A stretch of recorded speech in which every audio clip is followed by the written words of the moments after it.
Maayong adlaw, ako si Gab, ukuyugi ko ninyo sa pagpaminaw sa mga storya nga wala pa nadunggan. Kasi ngalan mo sir? Maiko Katubig, Kung saan kayo trabaho sir? saka security guard sir. Plano, ganun mo na siyang mahimo kag security guard. Actually, dili man dyan noon sir, kay sa una dyan, nagpuyo ram ako sa bukid ba. Before ko na security guard, naagyan ko na ako ang usa ka biniyaan o asawa. Diya nga kuan, gitalikdan ako ang lugar nako. Tapos nalimpalad na lang ko sa layo. Una na akong gilargahan, mao ang Manila, yung nanarbaho ko. Yung naay istorya na ako nga kay construction worker man ko sa una, ay naka-istorya na ako nga napay ma-apply na lang ka og usa ka gwardiya. Akong gitrayan, tapos ito na ingon na nga gwardiya nako. Kay dili man jud niyon nga kini jud akong gipansa kong kinabuhi nga maging gwardiya. Sa una man gud na magukoy pamilya, tapos gibiyaan mo ko sa akong pamilya ang una. Tapos panta sa akong kinabuhi nga murag nahugno ba unta. Kung papaningkamot sa una do sa bukid nawala. Kita magong tao, pamugot ta kabalo kung asa tay butang sa Dios. Okay. Diba? Sa mga problema nato, o ta kabalo nga og makaya ba nato og dili. Muna nga abot ko sa Manila, narbaho ko sa construction. Yung day nakaila na ako nga usa ka gwardiya pod nga nagatambag na akong patrabuon ko gwardiya. So mutong gitrayan na ako, sulod lang ko gwardiya. Una jud bisan do wala pa ko gwardiya, nakasulti ko sa ubang gwardiya nga tawahan nila trabaho sa kay gwardiya ba. Tindog-tindog ra pero dili di lisod di kaya nang magwardya ka. Natanan diya nga pasensya nimo bisan pag gani og usaon kag istorya, at least nga always ra Japon nga smiling or greetings ra Japon sa. Dili pumalikyan ng mga bastos nga mga kuan ba? Dili na malikay na sila. Na may uwan tao nga labi na kung dili ka kalibel nila, ninadawan kanila. Siyempre, gwardiya, always ra Japon nga smiling nila, greetings ra Japon. Oh, mo na siya magibater para maandol naman ng Ang para ma-handle na kung mga tao. Kaya unsa lang ka istorya nimo tapos imo po silang suklian sa dili po mayong istorya, siyempre dili makakalibel nila. Nagtrabaho ra pud ta. Sa larangan sa trabaho, kinahanglan taas kag pasensya. Kung mahal jud imong trabaho, magpailog ra jud ka. Pasensya jud ka sa pag-unsaon nimo. E buto naon pili man kanila kay mas taas man sila nimo narama ka sa baba. Nanarbaho ra man ka nang amo ka. Pan jud kanila kay amo man nimo sila. O bisag unsaon kag istorya, nanarbaho ka, ang imong ginuna nga nakay ka pagkaon sa imong pamilya. Magani. Yan.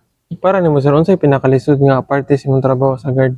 Ang parte sa pagtrabaho sa guard, ang pinakalisod is pag-approach sa mga tao, sabi na kung pasakitan kag istorya, siyempre sakit tao ra man ta, sakitan jud ta. Pero kay narbaho ra magud ta, antos ra gud ta nga ang unsa may ilhang gina istorya, dili ra nimo nga idibdib na lang. Kay ang pagpanarbaho man gud, dili na tumalikayan nga pasakitan kag istorya, naa jud niya na. Pero kay saan taman nga dili mo punta mo, trabante ra man ta. Muna sa pinakalisod sa trabaho sa gwardiya, labi na makahibalag kag mga usa ka kilinti nga kuan mga istorya, sakit mga istorya, di na malikayan nimo.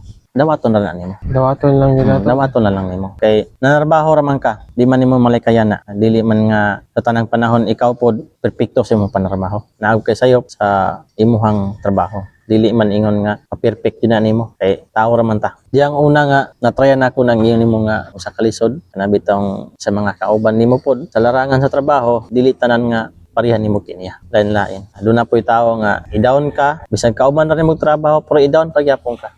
Sa trabaho ginoon, imo kung ginuna nga kaya gyud na nimo. Kung usa man nakalisod, imo nga kaya gyud na nimo. Pero di gyud na malikayan nimo nga naay mga kauban nga kuan murag i-down pug ka. Pareha nimo nga pantrabante. Apoy man jud labi na nga paggabi ka dunay panahon nga di jud malikayan nimo nga maka-intip kapoy. Nagwantahon na lang jud. Saman nga mo man ay imong natrabaho na. Mo na man imong panarbaho yun, di man ka nang inabuhi. Ako na makaingon kong asa, mati sayo na ning gwardiya na, kay tindog-tindog ra. Pero dili, apoy kayo kana agong inig di ka ganahan mo duty na lang ka. Siyempre kay di man pres ubang trabaho nga dali ka mo biha. Daghan pa makangagian posiso, bis ka makabiha. Pangadlaw ka, matabag lang, sayo kayo. Pero sa dire ginoon nga kung gidyutihan ning pundo, ang kapoy gyud kayong trabaho dire kana gunggit, mo na pinakalisod diha sa. Natanan dia manggod moagi. Sa minggit? Sa minggit. Mo gud na pinakalisod dia. Natanan dia moagi so sa imo silbi na imo hagutan bago diha. Ana man agi nimo tanan, mga tao, magsakyanan, magmotor, ug dili nimo na mabantayan, ikaw mo'y manapsisan diha. Matagaanong ka sanction, mga suspended ka yan. Hindi ba din lalim na yung trabaho sir? Dili lalim sir, dili lalim. Hindi ko din na siya. Yung sayon Pag gid. dili masayon-sayon kay sa matag rili nimo kana ba itong istorya, siyempre dili lang sa kalibil nimo, marilihan nimo na sila istorya nga para nila dili maayo. Para to nimo, maayo to nimo sa daan ng hamuang palisi dire. Palisi nimo dire, pinakalisod ng palisi nimo dire, dagang kayong palisi, dagang kayong rules nga ginasunod. Una nga ang uban, may istorya po na magsakit. Nga nga unsa guna inyong balaod dire anong ingani man ingana. Sud kayo. Kaya na mga di kasabot nga tao. Nga dili mga kasabot, labi na dili Pilipino. Pero dili man po na nimo sila jud kuan jud mapugos kay bawal pud namo nga mo persa mi sa tao ba. Labi na ang paghawid, bawal na namo. Kung pugos jud na sila nimo, wala na kay mahimo niya. At least nga aware ang inyong officer o inyong mga uba nga gwardiya. Amo ang building manager, ma-inform na dito niya. Ang building manager mo na lang na mag-handle to kung sa niya. At least nga na relay nimo dito nila sa imong officer, nakabalo ang admin, ang inyong building manager, wala na kay problema ana. Hindi lisod ko rin kanyang trabaho sir. Bro. Dili magwanta sir. Abi nimo ang uban pasultian bitaw. Kaning trabaho gwardiya, sayo na ang trabaho ninyo gwardiya. Ilalim. Labi na ang adlaw pug ka, always pug ka nga standing position, ay babal mo pud bangko. Kaya naman ang bawal bangko sir. Kay kung magpungko manggug ka, nya na ay mga residente nga muagi, ang imong pagka gwardiya mawala ang ilahang panimo nga usa ko ning gwardiya inon ka mga Tapulan ka lang tao. oo, yan na. Kay may asa ko ning gwardiya hagod kasi ra magpungko. Una nga sa moa, ang langan sa gwardiya jud kung pangadlaw, always ra jud na siya nga standing position na siya. Depende pod sa posting. Nampoy posting nga nagpungko na lang pod ng ubang gwardiya. Makita man nimo na sa mga tanda na poy gwardiya nga napungko. Pero kanang mall ka, standing na siya. Kay og magpungko gug ka. Good morning, nga pungko ra ka. Hindi, ilang Oo, taon sa. oo. Bisan pag ikaw na customer niya, inana ang mag-greet nimo. Lawsi kay lang taon. Lawsi. Sa ingana man gud, mas snappy ka lang taon kung nagtindog ka tapos na yung mga residente na ngagi. Siyempre, ang taon kanila kuan jud ning kuana, gwardiya. Nung ka nga gasige ra ka og pungko tapos niagi ang residente tapos nag good morning nga pungko ra ka. Ang uban pud baliwalaon ra, pero ang uban nga mingon nga sa guning gwardiya hagod nga. Agwanta ko siya, pinakakapoy kinago magtindog. Morning, kanang muna pinakakapoy. Para niyo mas kapoy ang morning kaysa gabi. O mas kapoy ang morning kaysa gabi. Kaya ang kalaban nimo sa paggabi, tulog ra. Pero kung masanad na ka, makaidip man ka pero dili ingat taas.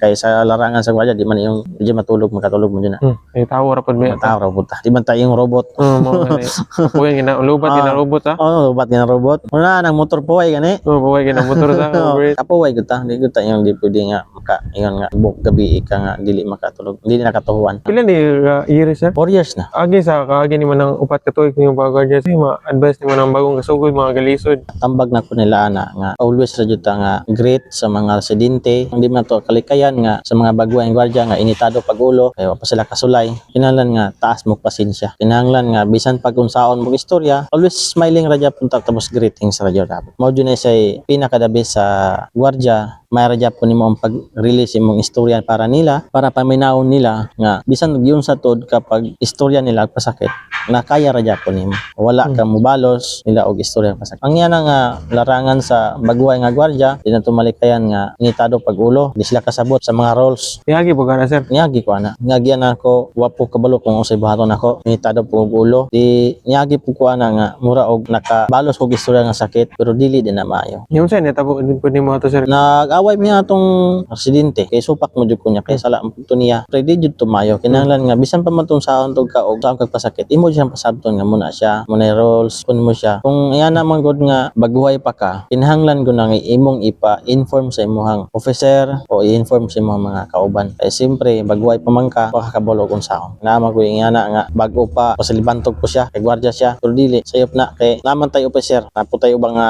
mga kauban nga gwardiya po. Simo silang i-inform po nila para ma-aware po sila og kung saan pagpamaagi nimo. Kaya magbuhay sa gwardiya para nako sa una, ug pasakitan kog istorya, mabalos po istorya para nako. Di man maayo, pero dili di sayop to.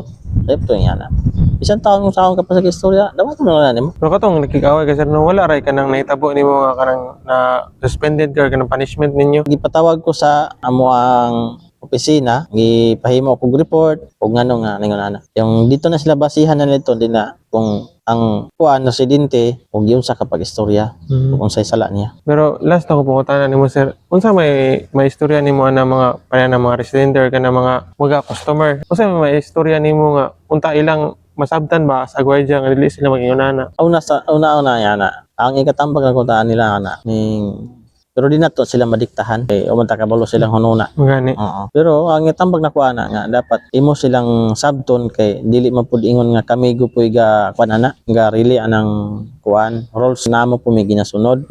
Siyempre kaming mga gwardiya igor jud may gatuman sa amuang kuan trabaho. Kuan dapat unta dili ingon nga ang gwardiya mo sisihon kay dili na mahimong roles dia balaod sa gwardiya kung dili na nila ginarili sa ilang officer. Pero naman po yung uban sir nga ikaw jud mismo sisihon jud pa ana jud nimo pero dili jud na sila madiktahan nimo matambagan nimo na sila nga tambang nga naman nga dili mo magkinuan siyempre makasabot mo sa gwardiya ana nga unsay roles diha pero napoy uban nga dili makasabot magdepende pero sa kadugay na nakong panggwardiya sir mahihap ra nang makasabot kasagaran gud dili labi na dili pa rin nato og kuan Dili Pinoy. dili Pinoy labi na mga sadaan mga puti ang Amerikano ba labi ng Chinese. Kaya na murag communication barrier. Okay. Siyempre sila ha manggod lahi magbalaw dito sila po sa tuwa. Mo gani. Ilang makumpara? O ilang kumpara. Ilang man ay kuan nga kay lahi man pod diri sa tuwa. Lahi man diri kay Pilipino man ta.